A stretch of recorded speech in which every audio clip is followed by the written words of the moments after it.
श्री स्वामी समर्थ. नमस्कार. तुम्हाला माहित आहे का की आपण आपला श्वास एका मिनिटामध्ये किती वेळा घेत असतो?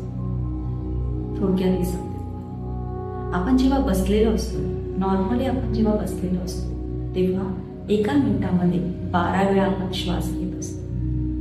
आणि जेव्हा आपण चालतो तेव्हा एका मिनिटामध्ये 18 वेळा श्वास घेत असतो. आणि जेव्हा आपण धावत असतो तेव्हा एका मिनिटामध्ये 40 वेळा श्वास घेत असतो. मग मला सांगा, जेव्हा आपण रागामध्ये असतो, स्ट्रेसमध्ये असतो, एन्झायटीमध्ये असतो, डिप्रेशनमध्ये असतो किंवा चिडचिड करत असतो किंवा भांडत असतो, त्यावेळी एका मिनिटात किती वेळा श्वास जात असतो? काही अंदाज आहे?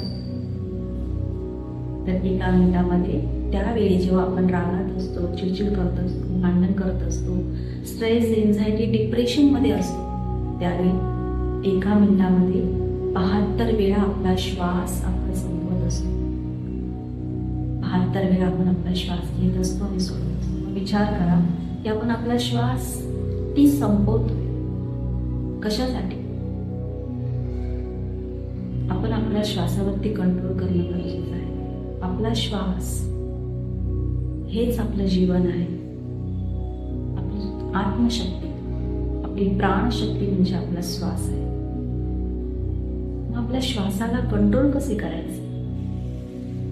राग आल्यावर श्वासाला कंट्रोल कसे करायचे? भीती वाटल्यावर श्वासाला कसे कंट्रोल करायचे? चिडचिड वाटली तर श्वासाला कसे कंट्रोल करायचे? तर काहीच करायचं नाही, फक्त मनातल्या मनात ओंकार साधना करायचा आहे. ओंकार साधना केल्यानंतर मन शांत होतं, श्वास नॉर्मल होतो. नॉर्मली आपण एक श्वास 4 सेकंदात संपवतो.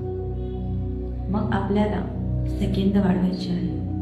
आपला एकच श्वास पण सेकंद वाढवायचे, तर कशी वाढणार? त्यासाठीच आपल्याला ओम धारणा करायची आहे, ओंकार साधना करायचा आहे. जेव्हा आपण ओंकार साधना करतो, एकच श्वास आपण घेतो आणि एक श्वास सोडत असताना आपण ओम धारणा करतो असतो. ज्यावेळी आपण ओम धारणा करतो, ओंकार साधना करतो, तेव्हा आपला एक श्वास 22 सेकंदापर्यंत जाऊ शकतो. त्याच्या पुढेही जास्तीत जास्त प्रॅक्टिस केली तर त्याच्या पुढे सुद्धा आपला जाऊ शकतो एक श्वास. मग तुम्ही विचार करा की आपला श्वास किती महत्वाचा आहे. जर तुम्ही डेली प्रॅक्टिस केली, रोज जर ओंकार साधना केलं तर तुमचा श्वास तुम्ही कंट्रोल करू शकाल. जेव्हा राग येतोय, श्वासावरती काम करायचं आहे. चिडचिड वाटते, श्वासावरती काम करायचं आहे. खूप स्ट्रेस, एन्झायटी, डिप्रेशन वाटते, श्वासावरती काम करायचं. म्हणजे श्वासावरती काम करणे म्हणजे काय? तर मनातल्या मनात ओंकार साधना करायचा आहे, ओम धारणा करायचा आहे. ठीक आहे. श्री स्वामी.